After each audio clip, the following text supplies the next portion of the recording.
Okay.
Let me say a few words about Sir. I think Sir it to come. He'll be joining.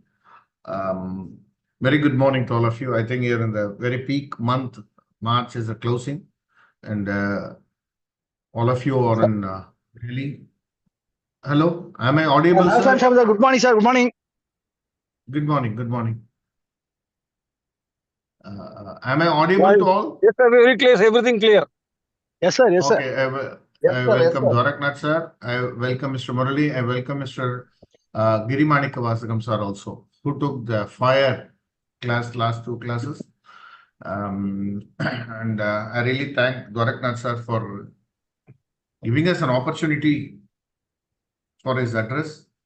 I requested sir last week, sir, this is a pattern we are taking every morning every Saturday morning we are taking for 20 minutes.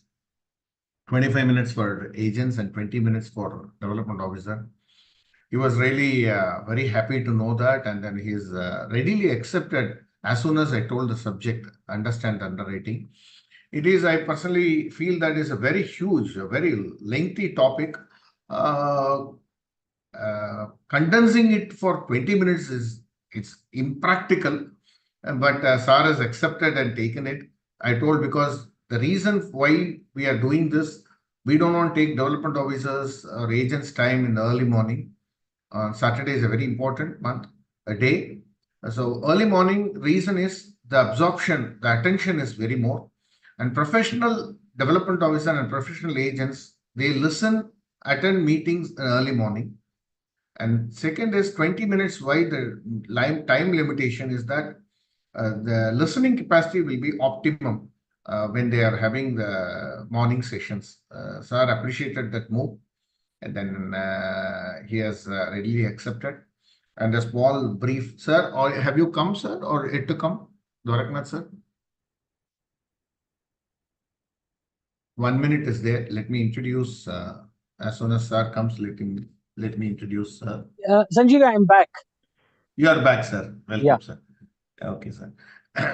uh, Sir, welcome Dwarakanathan sir for this Development Officers SBS and LICA session. Sir, I had a wonderful opportunity to listen to you in agent session. It was very useful. Sir joined as a direct recruit in the year 1983 as a AAO, and he has occupied several positions. As I briefed you through WhatsApp yesterday, he has an experience both in marketing and also in training and underwriting. Very unique, I tell you. It's a very unique combination. A person seen the development officer agent side also and worked along with them. And second, he was in a training, sir, how to train agent and development officer, their needs, their interaction for more than 7 years, 4 years in ZTC and 3 years in STC. He has provided a lot of solution to a lot of agents, and the feedbacks he would have taken with rich experience as a 7 years trainer.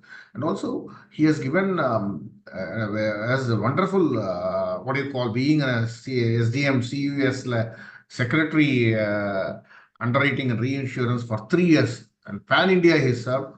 I would like to quote a small example, what experience, not example, experience I had.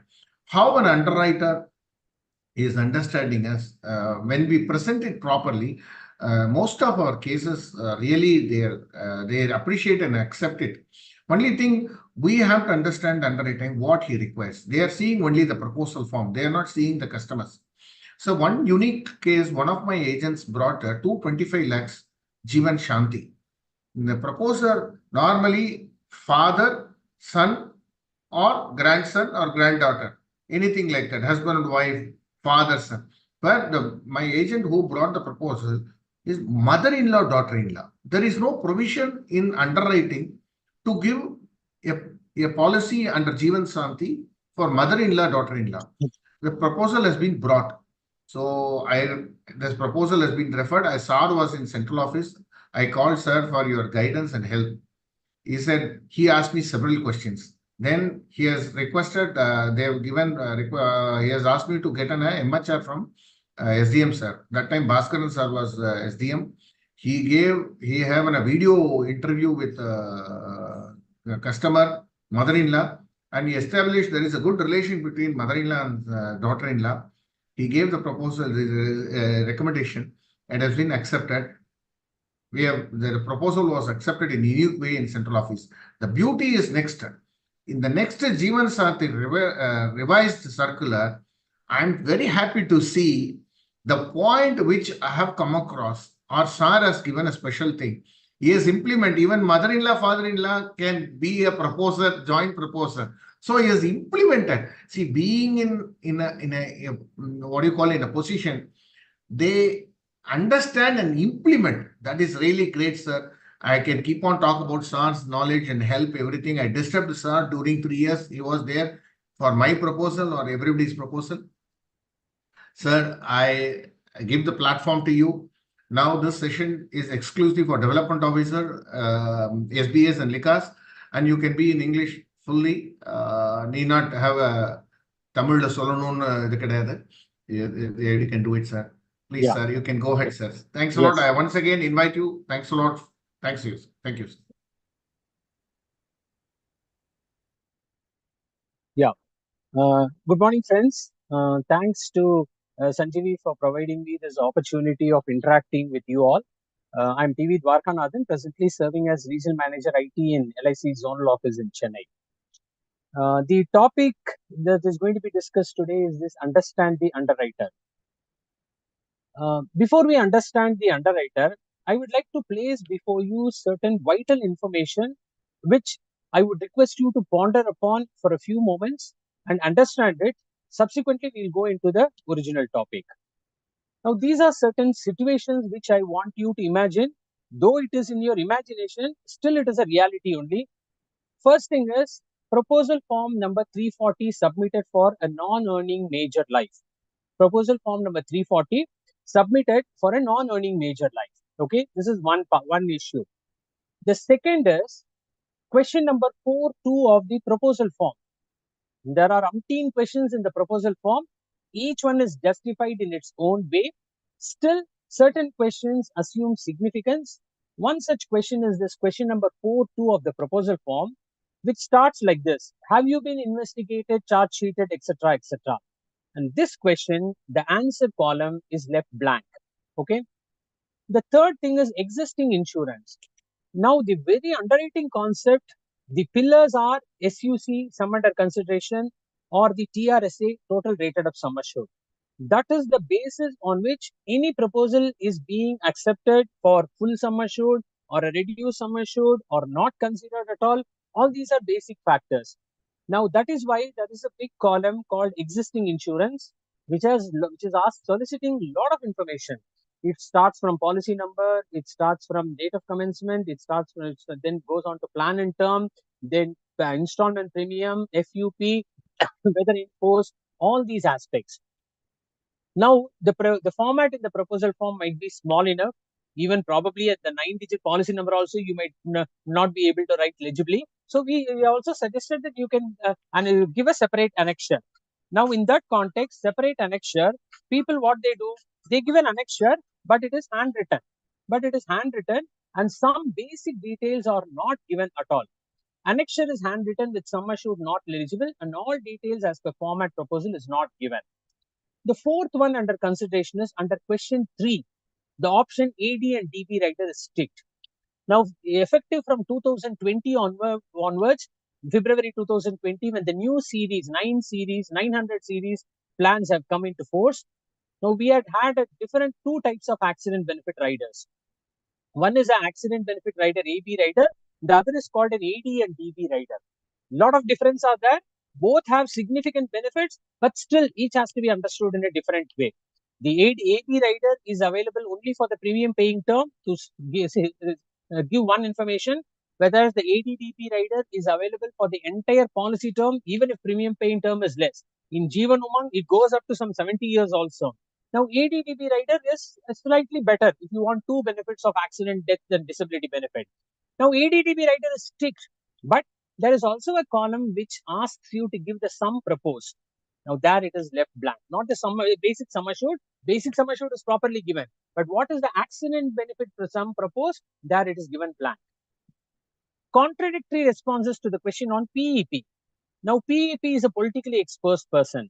Now, there is a lot of contradiction as far as understanding the very definition of a PEP. Though in the proposal form, if you see under the question, are you a PEP? It is very clearly written that as per RBI guidelines, this is what is a PEP. Still, the understanding is not there. And who is a PEP? So the answers are invariably either wrong or it is not touched because they have not understood it, or it is left as blank. And the last but not the least is the primary information for underwriting a proposal, which is sum assured and policy term. Because each plan has a different types of guidelines, some on sum assured basis also underwriting guidelines differ. This sum assured and policy term is overwritten. Now imagine this is the fact as far as a proposal form is concerned. I am not talking about proposal forms which are a low sum assured or which is the basic sum assured of 1 lakh or 2 lakh which is submitted at branch office. No. In my own experience, I've come across all these things in very big sum assured also from a very seasoned primary underwriters. Okay.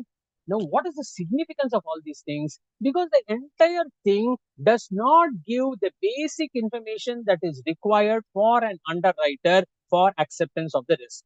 We'll come to the first part as to proposal form 340. Ever since 2017 onwards, the circular has made it very clear as to what are the major distinctions between using 300, 340 and 360.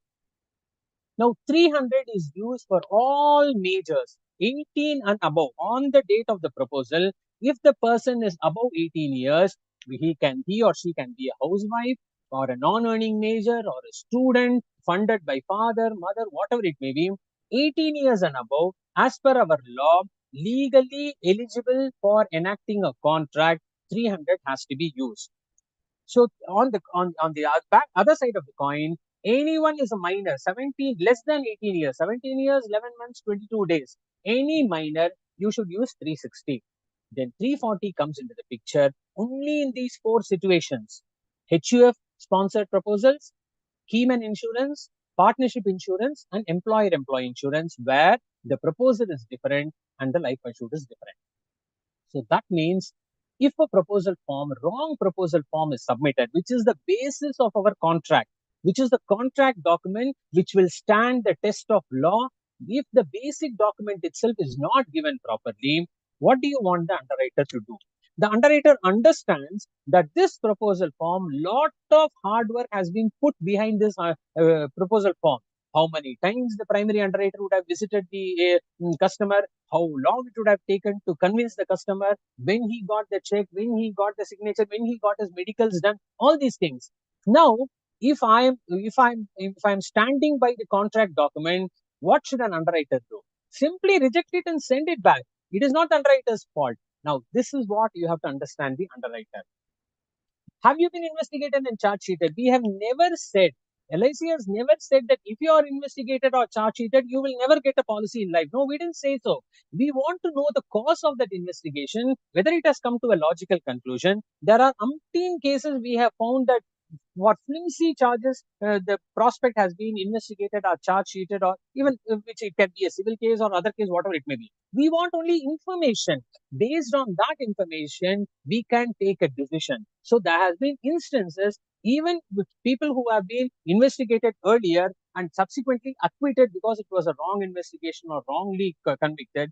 We have undertook the proposal also. So this question also assumes significance. If you leave it blank, what do you want the underwriter to think? Whether it is yes or no, or he's not interested in giving that information, or he doesn't know whether he is investigated or charge sheeted. There are multiple questions raised in the mind of the underwriter. Existing insurance, I will give you one simple information. Ever since September 2022 or even before that onwards, LIC has started issuing a new customer identification solution.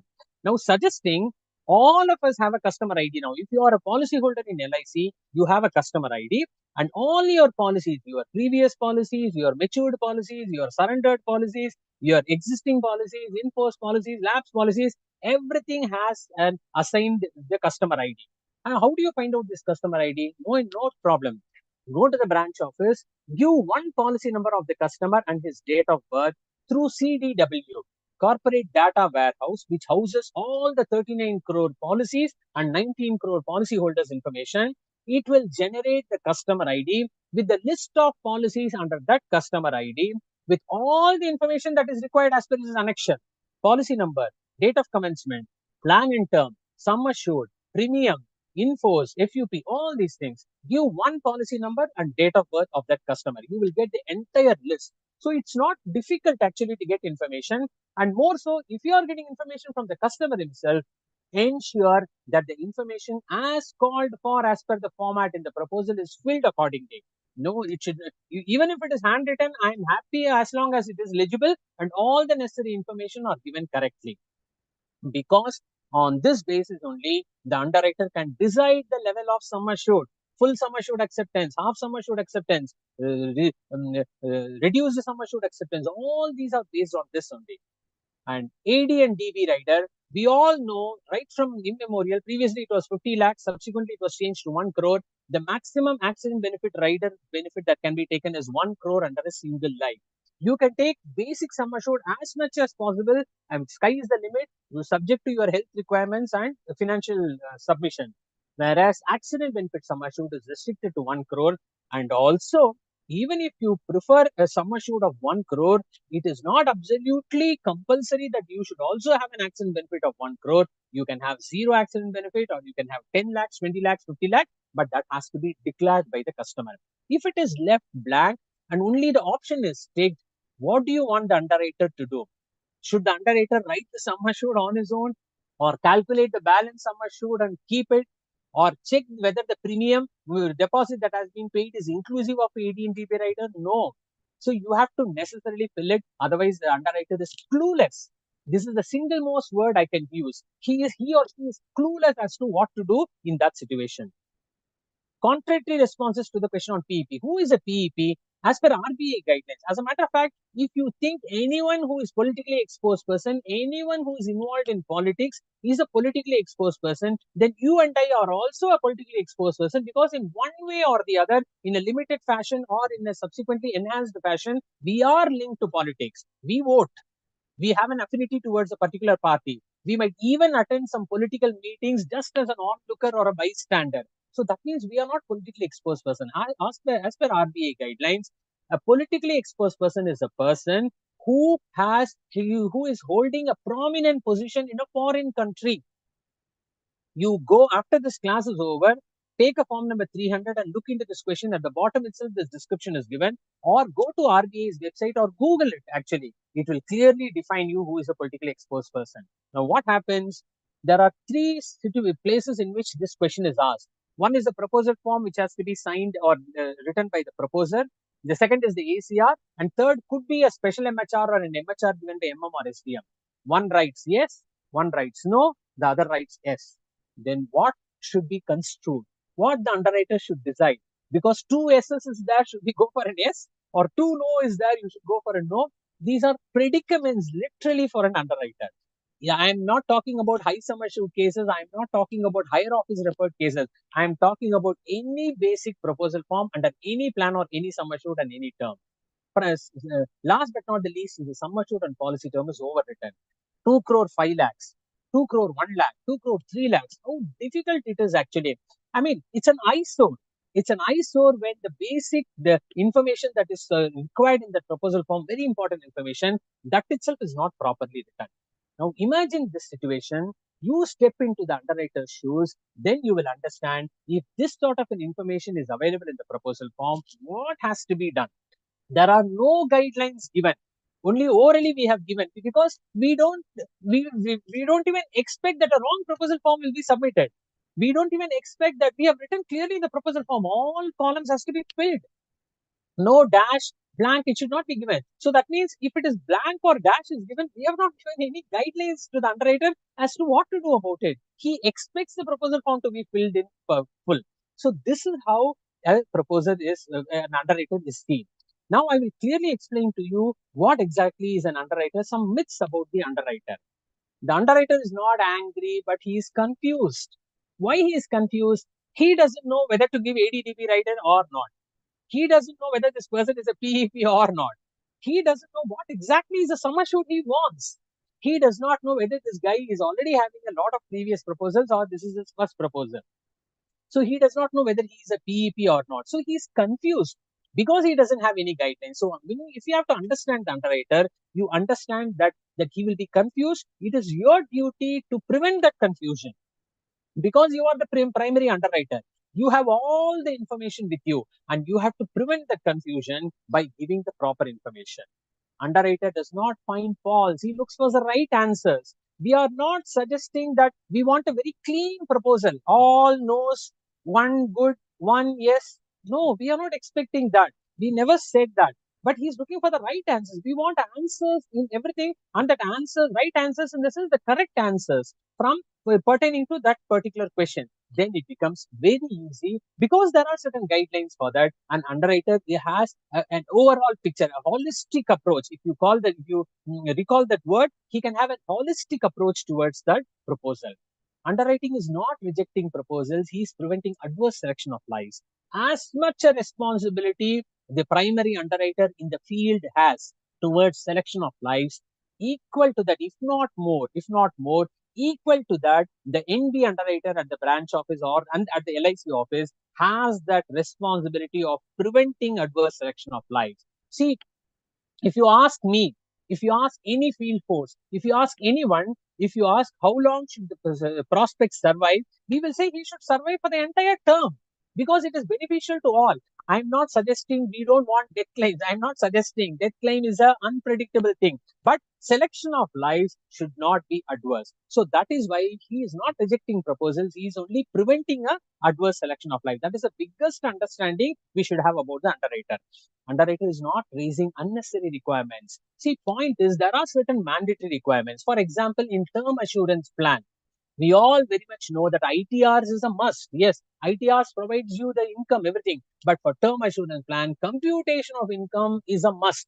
It is a mandatory requirement. It need not be called for subsequently by the underwriter. It should be placed along with the proposal form as an annexure, because in term assurance, we are looking at earned income and unearned income. Without computation of income, the underwriter cannot do anything. So that means when a requirement is raised, it is not an unnecessary requirement. Probably the mandatory requirements were not submitted in the first instance. And these requirements are only to elicit information about the life to accept the risk. As much information as possible, he wants to elicit. Proposal form itself is deep and exhaustive and provides him. But still some additional annexures are required to elicit information to accept the risk. Underwriter is not strict. They are vigilant. See, they have to be vigilant because they have to continuously keep working on those proposals. See, when I mean vigilant, what I mean, I can see that proposal only once. I cannot say that today morning at 10 o'clock I enter, I will see that proposal, I will keep it aside. Again at 2 p.m. after lunch, I will see that proposal, keep it aside. Then next day morning afresh, I will know. It doesn't happen like that. He sees once, He scrutinizes the entire thing. He has to give a decision. He has to be vigilant at that point of time. So he's not being strict. He is vigilant. Underwriter is not rule bound. If he or she is rule bound, then all underwriting decisions will be similar because the rule is common for all. They are prudent. Each underwriter has a different way of looking into it, and everyone looks for all the right answers, are vigilant, are looking for information so that they can be prudent and give the correct decision possible. Sometimes you feel some officers give some decision and some officers give a different decision. Maybe the prudent level is not equal in all officers, but that doesn't mean that some underwriter is less as far as their ability is concerned. No, not like that. But everyone is prudent, but they are not rule bound. Rules are there only for certain levels. Beyond that, it is a prudent thing that matters. Underwriter is not in reject mode, but in alert mode. He's not in reject, he's alert. Primarily, these requirements, I will tell you one information. See, all of us in maybe in Tamil Nadu and South India, we are familiar with Shakti Masala. I don't even have to give any further information. I know Shakti Masala is a very prominent organization, lot of corporate social responsibility, all those things. But in North, if you go to that side, they know only MDH Masala. They might not be knowing about Shakti Masala. That means you should give as much information as possible. I will give you one more incident. These are practical experiences. There is this big firm, very big firm. I don't remember the firm now, but very big firm. If I say the firm, all of us will know about it. They had given a proposal on a 14-year-old boy, the son of the family, for Jeevan Umang for 5 crores. The parents did not have any insurance, no insurance at all. So the proposal form came 340, parent insurance, it was become nil. As a prudent underwriter, the first question that I will ask is, there is no adequate equivalent insurance in the life of the parents because the boy is not an income earner, the parent only is an income earner. Why you have given? As a matter of fact, this question could have been prevented if originally, along with the basic proposal itself, the reason for the parents not having insurance, if the primary underwriter and the branch had given it, then the proposal would have gone through a straight through approach. Subsequently, when we called for, we observed that this child is a late issue. Late issue. So the parents are already beyond 55 years of age. Though the child is only 14 years, the parents are already beyond 55 and they are having some ailments also, which comes with lifestyle related or age related. So even they said, I'm ready to give a proposal on 5 crores on myself and my spouse. Are you ready to accept? No, we may not be able to accept. So there lies the prudence when we found out, yes, adequacy of parent insurance is a rule. It is required. They are the income earners. There's no point. But the point is, they cannot take an insurance. And they made a point blank, point very clear. They said this Jeevan Umang proposal I'm primarily giving because I want to secure the financial capabilities of this boy at a later age. How understanding it is. Well, if the primary underwriter in the branch office had given this information originally, you know very well, you know the rule that adequacy of parent insurance is required. If it is not there, given information, that's why I said, if the underwriter calls for requirements, he doesn't know what to do in that situation because he wants to stick to the rule, but still he wants to accept the risk. If you are given originally, then the proposal would have gone. The proposal got accepted at OR. I have to complete the proposal. I completed it OR because I can understand. Yes, this is the situation. The proposal can be accepted. This is what I mean when I say that give maximum information possible so that the underwriter will be able to perform on the basis of that information. So these are certain myths about the underwriter. If you look at it in a different angle, you will understand the underwriter is in a different light. Last but not the least, this is the difference between a primary underwriter and an ND underwriter. As a primary underwriter, you are having distinct advantages which a new business underwriter does not have. First is you interact with the prospect. What do you mean by interact? You see him physically, you touch, you feel, you talk, you gain confidence, you move with him, you understand him, you solicit information, you elicit information, he talks to you about a lot of things, you understand his intellectual ability, you understand all these things. Whereas the ND underwriter interacts only with the proposal form. He doesn't have the liberty, I should say so. He doesn't have the liberty. As a matter of fact, in many companies, in India itself, or even in foreign companies, there is this concept of pre-insurance verification call and post-insurance verification call. Right now, as on date, maybe it is not there in LIC. But the pre-insurance verification call provides a slightly better opportunity for the underwriter to interact with the customer. A post-insurance verification call also does that. But here, this is the small, I won't say disadvantage to the underwriter. You have a better advantage. Understand that, please. You are in an advantageous position, whereas the Indian underwriter does not get that advantage. He only sees the proposal. He has to use his gut instinct. He has to use his rules. He has to use the guidelines. He has to use his own prudence on seeing the proposal. Selection through multiple checks. You have so many opportunities, so many different checks you can keep before you select that prospect as a prospect for soliciting a life insurance. But here, the selection is through utmost good faith. Prima fides. If he writes, "Are you in good health?" If the customer writes good, then I cannot doubt that. If he says no, I cannot doubt that. If he says yes, I cannot doubt that. So, on utmost good faith, he is selecting it. That is the understanding of the underwriter. Scope for multiple interactions. I don't think in limited situations only, probably you will complete the proposal in one go. Okay, I think someone is switching on. Yeah, you will complete the proposal in one go. Where so you might go second time, you might go the third time, fourth.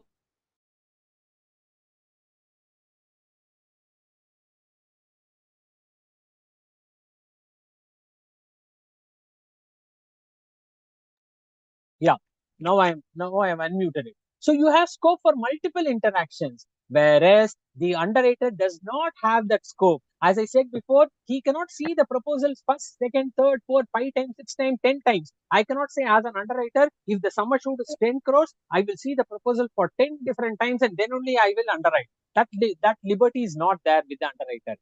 Scope for eliciting information from various sources. You can get information from different sources about the customer so that you are convinced and you give the information, whereas limited to the proposal and the annexures on hand. So understand, if you have to understand the customer, as a primary underwriter, you are already in one shoe of the underwriter. You please step into the other shoe of the underwriter also. You will understand the underwriter much better. As I said before, the first if you want me to give one line or one word as to, sir, how do you define me to understand the underwriter, the first thing is he will be confused. You have to prevent that confusion by providing the right answers, by providing the maximum information possible, by providing the mandatory requirements at one go, and understand that he is vigilant, he is prudent, he is in an alert mode. The same qualities are attributed to the primary underwriter also. You are also doing that. You are also preventing adverse selection of lives. You are also being vigilant. You also have to be prudent in selection of lives. You have to be in an alert mode whenever you are with the prospect. You also have to obtain the right answers from the customer. You have to keep him informed, and you also have to not be in a confused state. Same thing is applicable to the underwriter also. So, if you provide this sort of information, and if you understand the underwriter in a better light, we will be in a better position to understand it. I will be able to give lot of such situations, lot of practical experiences when we come across. I will give one example, like how an underwriter tries to help. I will give you two instances. When I joined this corporation in 1993 as a direct recruit WO, and I went for a practical training in Allahabad City Branch 1, that underwriter HGA told me one thing. She said, sir, you have the authority to reject the proposal or send the proposal back or ask for additional requirements. You have the authority because you are the underwriter. On the same count, you have the responsibility also to help the primary underwriter or the field force to complete the proposal. I have been following it in my entire 31 years of my experience. When I show the authority to reject a proposal, I also find the means to take the responsibility of telling the primary underwriter as to what you should do to complete the proposal. I will give one example. Last year, when this whole 1010D aspect was there, and a lot of high sum assured proposals came, there was this development officer in Mumbai. They had that advantage of walking into my cabin and interacting with me. That development officer came with a proposal from a lady life, okay, female life.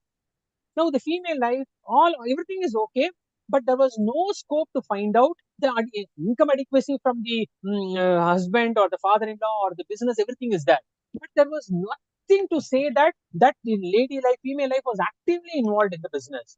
Then I told him, you are giving such a high sum assured, then how do you make me understand that this person is acting? No, sir, you see, sir, these people are all, they don't keep quiet. They're always busy. I said, all these things I can understand in a conversation between you and me. But where is the documentation? He said, what do you want me to do? I said, go. She's qualified. You see, she's an MBA. Try to tell them to give some documentary evidence where it shows or proves to me that she's actively involved in the business. He went, he asked. I told him, don't worry. You ask. If they ultimately say that you are asking too many questions, I will reject. I will not consider the proposal. That doesn't happen. It's a myth. Just like we have a myth about Underwriter, we also have a myth about the proposal saying that if you ask too many information, he will reject the proposal. No, and you won't believe it. He gave me two documents to understand that the lady is actually physically and literally involved in the business. What shall I say? I would have been jubilant when I found out that I can complete this proposal for 5 crores because the right answers and the right documents have been given. Do you understand? The predicament with me is I want the proposal to be completed. I know he told me how much effort they have taken, but without this information, I cannot move forward. Like this, I can give you umpteen informations in my experience in central office or in other offices. That will be in a different time. The next session will be there. In that session, I will also provide you some additional information as to how you can ensure a straight through approach of your proposal. Any office, zonal office or central office or divisional office, how your proposal can be submitted in such a way that every information is available so that it comes back with the right decisions. So these aspects we will see in the next session. I'm very thankful to Sanjeevi for providing me this opportunity. This is a really an eye-opener of a subject for me also. When I prepared the presentation, I myself was surprised to find out that this much information I can give about an underwriter, and I'm very happy that I'm able to provide an understanding about the NB underwriter on behalf of the hordes of underwriters across the country to the primary underwriter, hordes of primary underwriters. Thank you very much for this opportunity. We will meet next time. Yeah. Sir, thanks a lot, sir. Thanks a lot for your time and valuable information. Really, it will go in a very big way, useful to development officer and SBAs and LICAs. More information. I have a lot of what in my thing. I have learned that even recurrent proposals can be accepted. We give a proper information to the underwriter. There I've learned we have to understand the underwriter. Sir has very correctly given and the underwriter wants to give because he is also part of LIC. He wants business. He only says his only value is that we vigilant. Thanks a lot, sir. Thanks a lot for all your valuable inputs. You have condensed it in 25 minutes. It's really a great making a Mahabharata or Quran or Bible to tell within 25 minutes is very difficult. You have given it in such a wonderful fashion. Definitely is a part 1. Part 2 session will be there. Dear friends, I would like to give a small announcement to all of you that we have March is a big month for us. So we don't want to be giving your knowledge or experience or something on 30th of March. No session on 30th of March. And you'll be busy in completing all your paper till 11th April. So the next session on April 20th, 2024, Saturday, morning 7:45. Sir will be taking the second part of that. It will be very, very valuable. He has prepared a checklist and then will be useful to all of you. Definitely, we are looking forward, sir. Dwarakanathan, sir. I really thank you profusely. Thank you for a wonderful eye-opener you have given. On behalf of all, we thank you, sir. I thank Murali, thank Mr. Girimanikan, sir, also is there. And thank all the development officer SBAs and because once again, from bottom of my heart, I thank Dwarakanathan, sir. Thank you, sir. Thanks a lot for your time. Thank you for this opportunity. We'll meet the next time around. Thank you. Thank you, sir. Thanks a lot, sir. Thanks. So I'm closing the session. Thanks a lot to all of you. Have a great March. All your agents should earn in crores. See that all of your agents earn in lakhs and crores. All the best for a wonderful March closing. Wish you all the best. Thank you. Thank you.